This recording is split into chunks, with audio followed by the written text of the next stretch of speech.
I'd like to thank everybody for being here this afternoon. Uh, Very excited. This is a big day in our basketball development. I'd like to start off, and I know we have some of our players here in the back. I want to thank our team, and I'm seeing a couple of them right there in the front, for doing what they're supposed to. They got us here, like I said, about a week and a half ago, and during the last 10, 11, 12 days, I could say firsthand they've been doing everything they're supposed to. They're acting like true men like they are. They're going to class. They're meeting with their tutors. They're in the weight room. I know that because I see them in there. And they've been working. They've been working hard. And what we're doing here today, it is all about them. This decision that we made as a university, we made it with them first and foremost in our mind. What was the best fit for this team? This is a good basketball team, and it's going to get better. And we're going to add some pieces to even make it that much better. But the core is here, the nucleus is here. They had a tremendous season last year, and we want to build on that. So when we went out, and I want to publicly thank the people that were instrumental in the search, Rick Pitino, Richard Pitino, Frank Martin, Billy Donovan, Leonard Hamilton. Those are the people that I trust when it comes to basketball, and they were instrumental in this decision.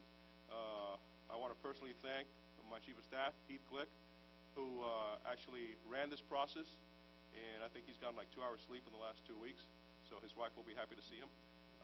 But he did a tremendous job. I said out here about 12 days ago that we wanted to get somebody that was going to build and continue to build on the success that we just had. And I feel 100% that's what we did. We're very fortunate to have really the interest that we had in this job. I knew we were going to have interest. We had even more so than I thought.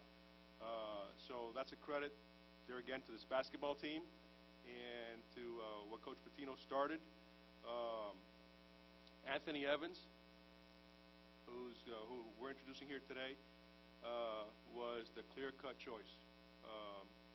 I actually had talked to him last year, and I'm a big fan of his, of what he did at Norfolk State, going into the NCAAs last year, having the success that he had, being undefeated in his conference this year, being coach of the year, having one of the biggest turnarounds in APR. So he gets it. He's done it both very well in the classroom and on the court. He's going to make us better. So with that being said, I'd like to introduce our new basketball coach, Anthony Evans. Thank you. Thank you. Thank you so much.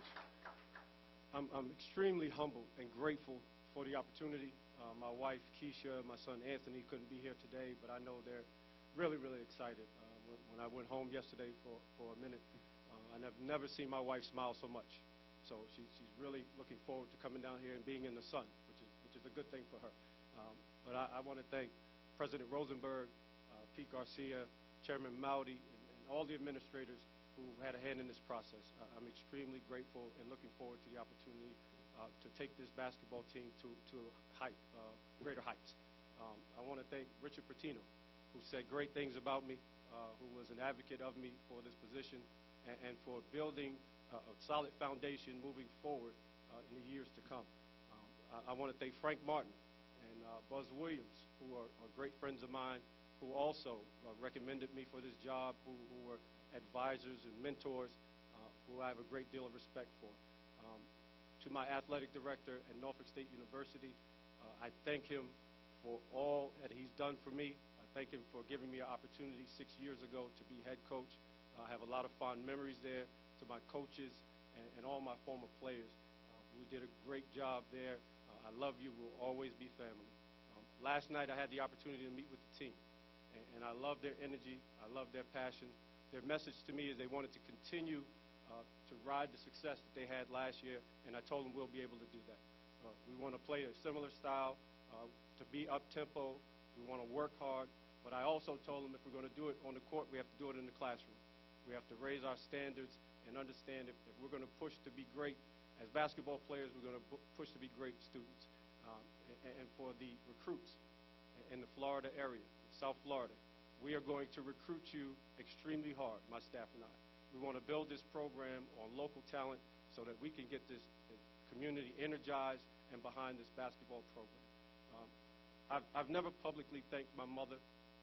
She has been my heart and soul throughout this entire process, throughout my entire life, and I want to thank her for everything, for all the calls and all the advice. She has been my rock, and I truly, truly appreciate that. And to my family, I love them dearly. Thank you. We'll now open up for questions.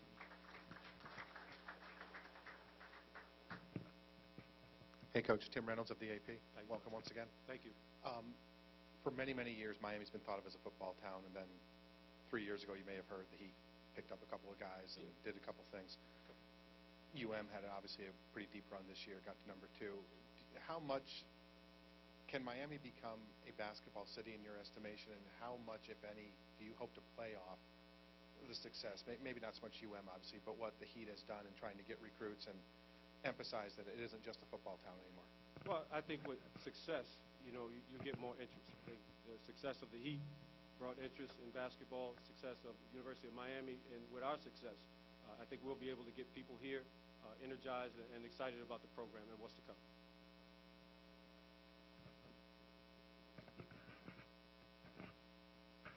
Hi, Coach Evans. David Neal, Miami Herald.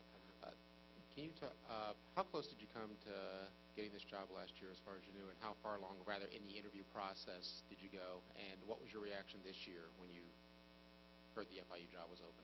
You want to ask him how close I was first?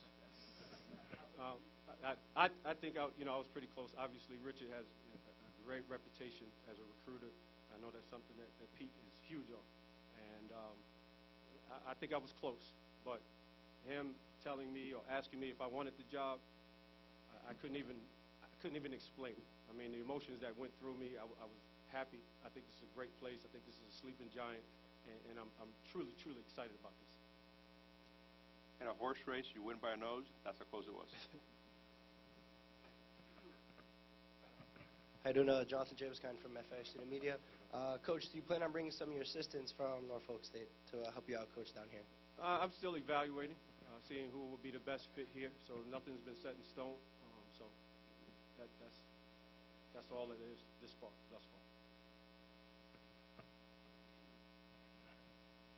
I have to ask I'm told the fumes will be out here by opening night, but your first look at the court, your thought was what? I love it. No, it's unique, and if Pete had anything to do with it, I knew it was going to be unique. So it's a great job. I think they did a great job. The other day we were looking at the details, and Heath and I walked through. I mean, it's great. I think it sets us apart. It sets us apart from other schools, and that's what you want. I'd like to ask Kaimal Malik what they think about the court. They're the ones that play on it.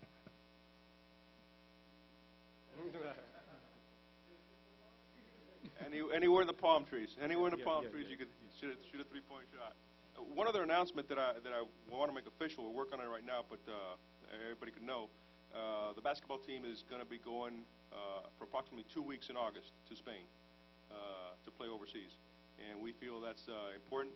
The NCAA lets you do that once every 4 years, and that's going to be important in our development, getting us ready for this year, and for the coach to be around his players for 2 whole weeks and playing some good competition over there. It's just going to get us ready, and it's going to make us better. And like I said, it's all about them, and they asked for that. Down here, Pete, Paul Borden at the Sports Exchange. Pete, I was wondering, you talked to him last year, but I was wondering exactly in brief, what was the process that kind of got you onto him this time? How did that go, and how many other people were there? If you're asking about the process this time, obviously we wanted to do a national search like we did last year, and it proved to work out last year.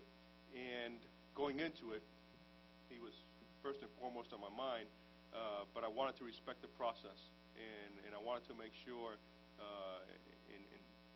for our team that we got the best coach we could possibly get.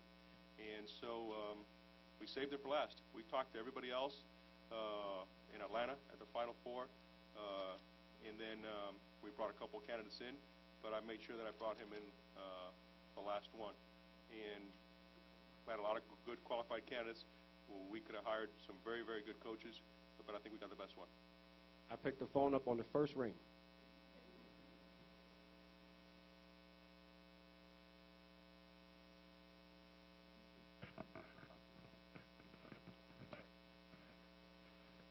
Evans, at Norfolk State, your yearly APR kind of bounced up and down. You had to undergo some NCAA sanctions. First off, why the kind of the bouncing up and down, and also, if I calculate it right, you had to deal with the NCAA sanctions during, was it the 11-12 season, when you had your most successful year there? How are you able to overcome that? And Well, just implementing a plan where our student athletes understood the importance of going to class and doing the things that were going to make them successful. We had gone through a process beforehand, before I took over, which affected us later on. But I think that us putting the plan in place helped the student athletes understand the seriousness of academics, and that's what really helped us improve. I want to reiterate that nobody wants to win more than myself and our president and our chairman of the board. But we're a university, and our number one business is to graduate these young men. And even today, when he told them last night, he invited them to come to the press conference only if they weren't supposed to be in class. So our number one goal is, and will always continue to be, to graduate all our student athletes in every sport, at every level, and our number two goal is to win, but in that order.